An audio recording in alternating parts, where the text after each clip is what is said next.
I have the honor to introduce our next inductees to the ORHS Athletic Hall of Fame, the Leonard family. The Leonard family has been associated with ORHS High School for 40 years, and those 40 years have covered 5 decades.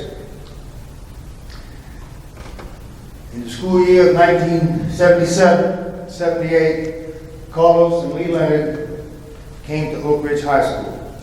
Carlos was actually an 11th grader when he came. He transferred from Edgewater, a fact probably a lot of people don't know, and Lee was a 10th grader. Carlos was a basketball player in the fall of '77, and when his track season started in '78, he was on the team.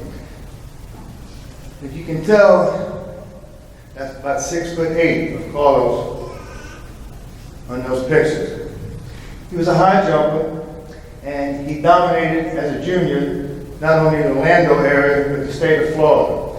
He was the Metro District Region Champion, and in the state meet was our highest point scorer as an individual, jumping 6'8" in that meet to take second place, to give us 5 points.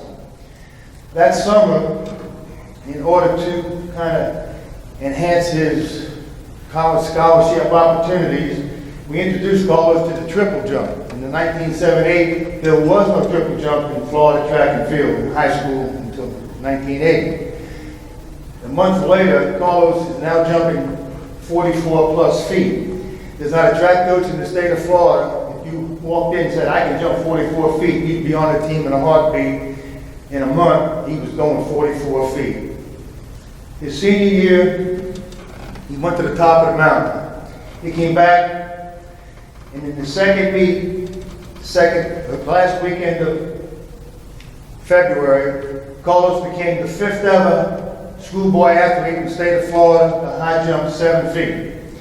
He went on to jump 7 feet 7 more times that year, for a total of 8 jumps over 7, his highest being 7.5. And people wonder, how come why can't he go any higher? Well, the best record ever in the state of Florida was a kid by the name of Karen from mainland, who had jumped 7.125 a couple years earlier. So the minute Carlos hit 7, the ball went to 7.2, because he was going for the top. And wasn't successful, but only not successful going to 7.2. He won the Metro, he won the district, he won the state. In the state meet, this was a forever moment. He was the first ever high school athlete to jump 7 feet to win the state championship. He signed a scholarship, went on to the University of Tennessee. Last year, in 2017, Carlos was selected and inducted into the state of Florida Track and Field Hall of Fame. When Lee stepped onto campus, Lee took a little bit different career path. He was a football player, and he was starting safety for the JV football team. Then that spring, the one time that Carlos and Lee were teammates, Lee was also a hurdler and short sprinter. Now, we had a bunch of hurdlers in front of him. Mark has already talked about some of them, so it's Kevin. But when you'll see the picture in a moment, when his dad showed me that picture about a week ago, I said, I forgot how good he looked as a 10th grader and how good we thought he was going to be. In the fall of '78, he was the starting defensive back for the football team as a safety. And in the jamboree at the Citrus Bowl, in making a tackle, Lee suffered a spinal cord injury.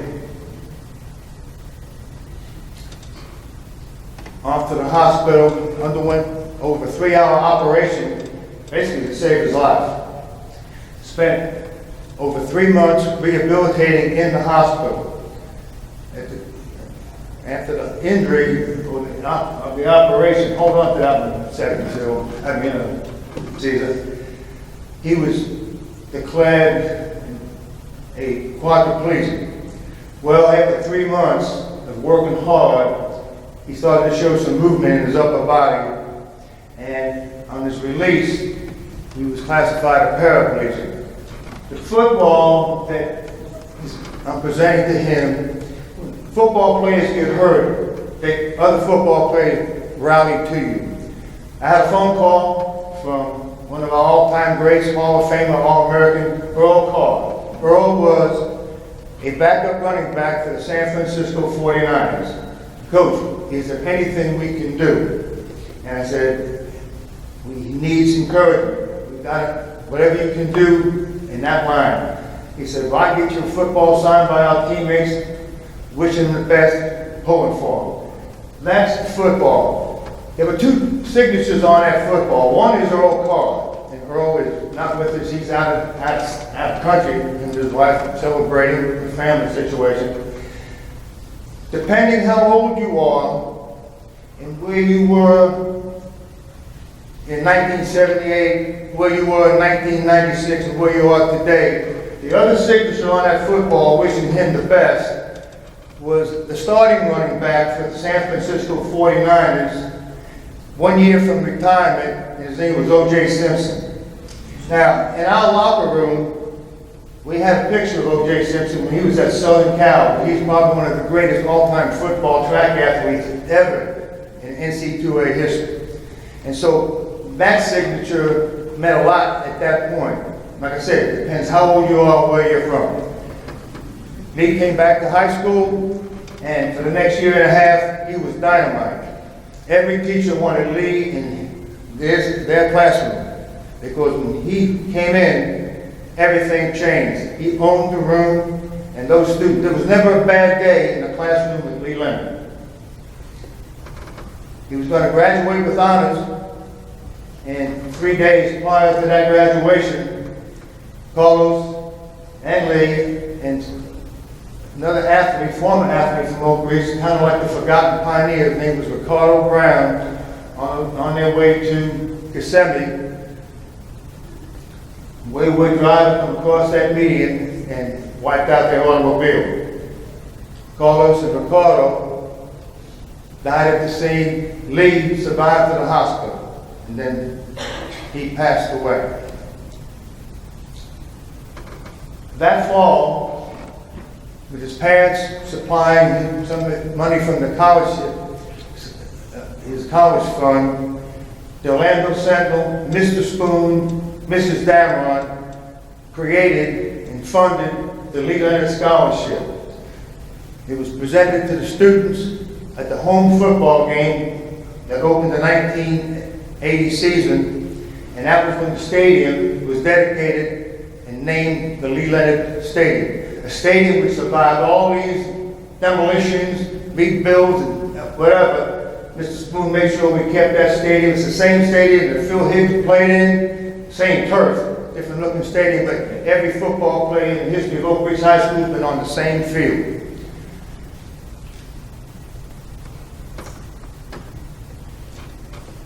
The scholarship lasted 17 years. It kept refunding itself.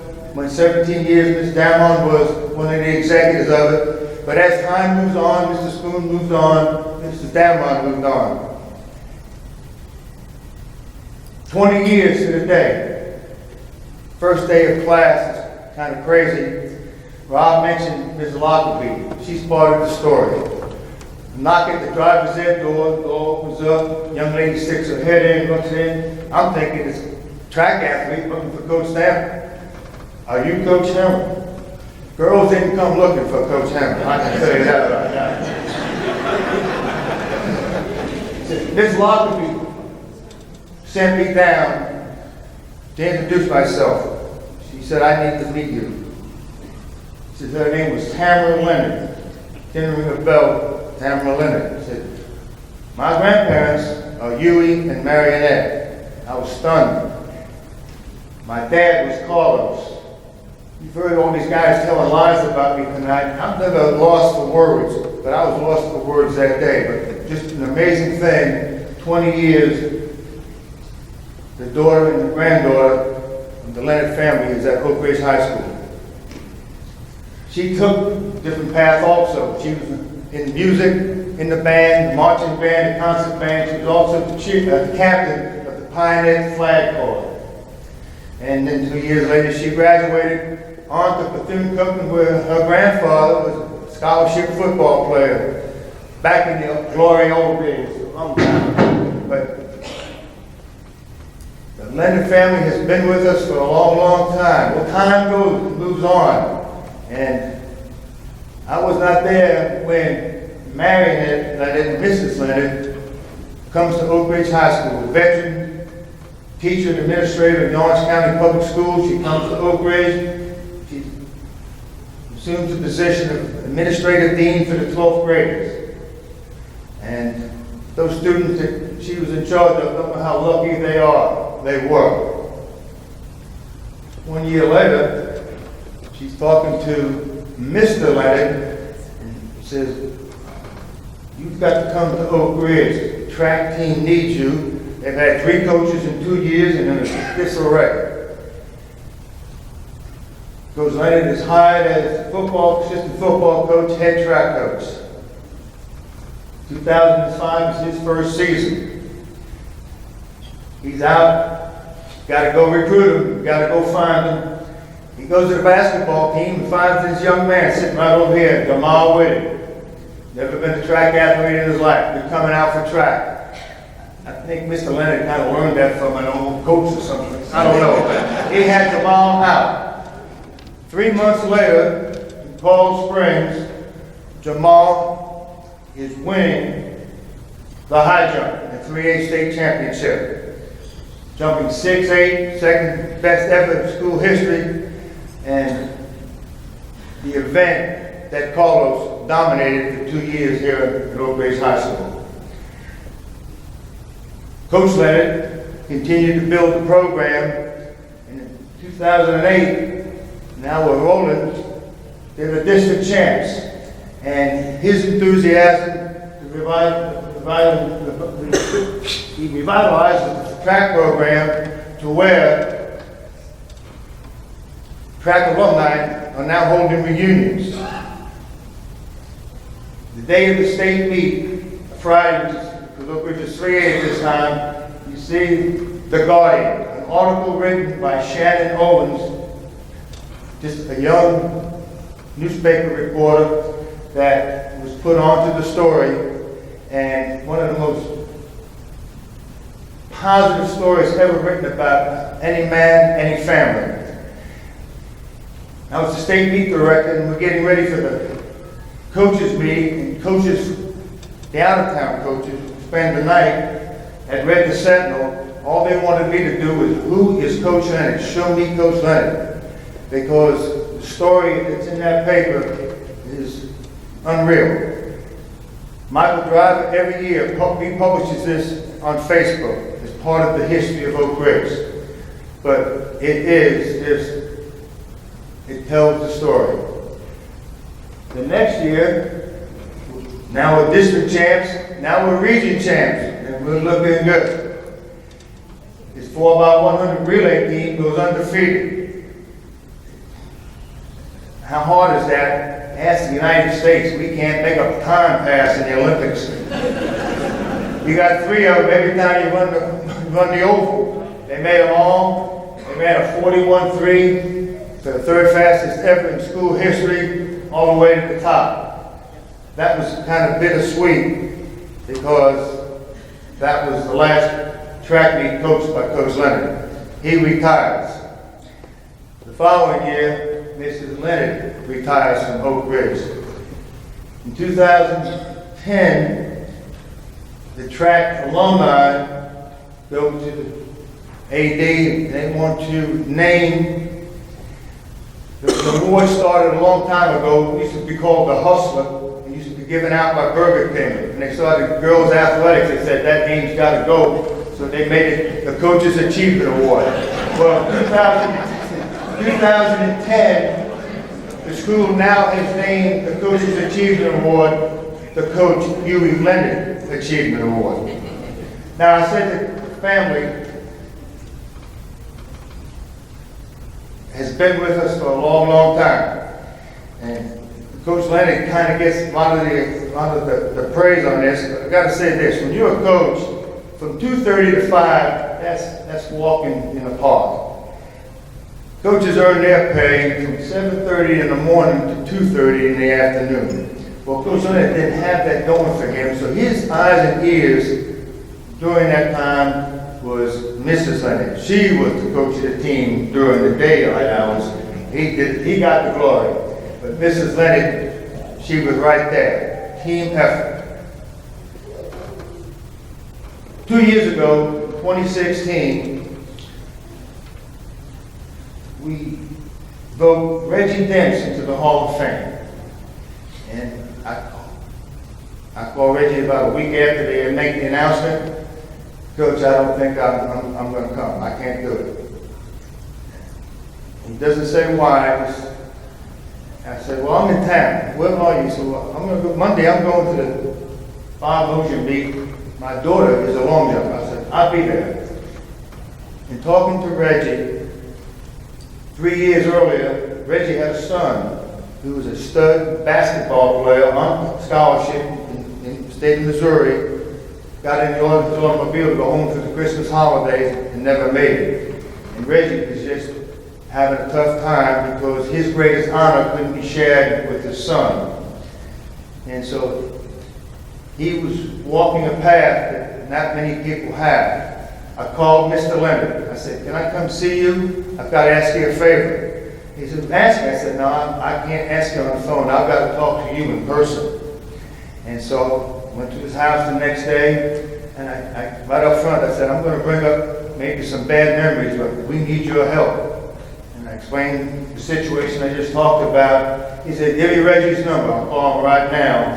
Reggie came 6 weeks later. He came because of talking to Coach Leonard. Coach Leonard has been with us, the Leonard family's been with us almost 5 decades. He's going to stay with us. The Hall of Fame is prepared because we are now dotting the I's and crossing the T's. And we're prepared to announce next year the first ever Legends Classic, a 14-track meet hosted by Oak Ridge. It will have Dr. Phillips, Jones, and Evans, and as the other 3 teams in the meet. And Coach Leonard will be our meet director. To bring the Leonard family up, I want to quote Mrs. Leonard in the article Shannon Green wrote. This says it all. Mrs. Leonard states, I cannot help what happened to my boys, but I can make life better for those around me. It's our calling to help. Ladies and gentlemen, Leonard family, Julie Leonard, Marion, granddaughter Tamara, Carlos and Lee.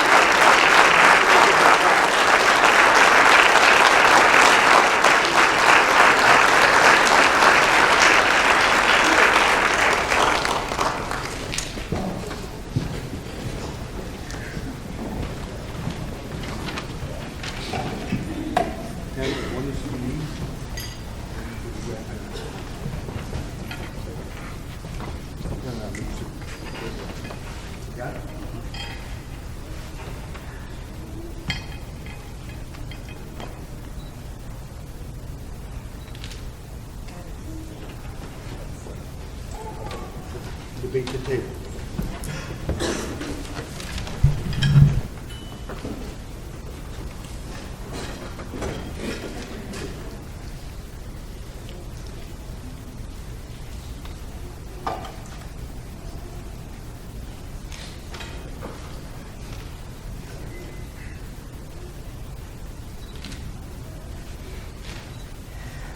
Boy, this room is quiet. Now, what can he say that John hasn't already said? What I can say, I give God all the glory. Amen.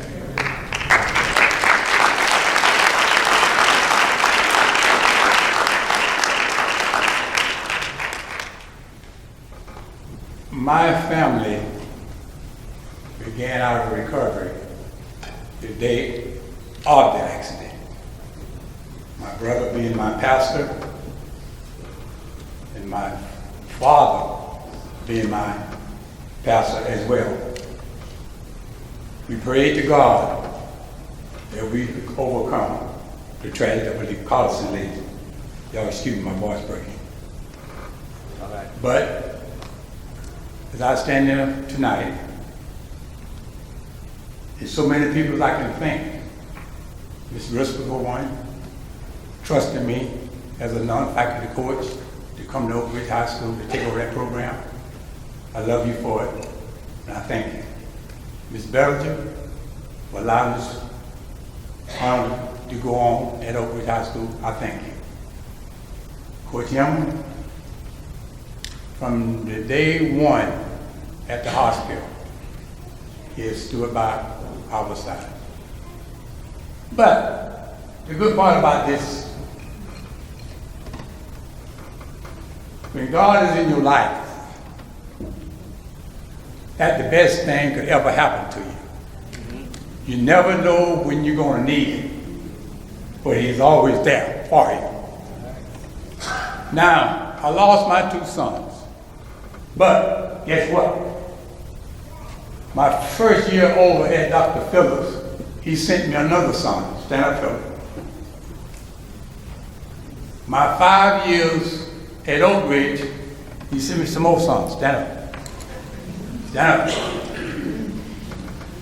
Those guys helped me to walk through the valleys of shadows, of heartaches and pain.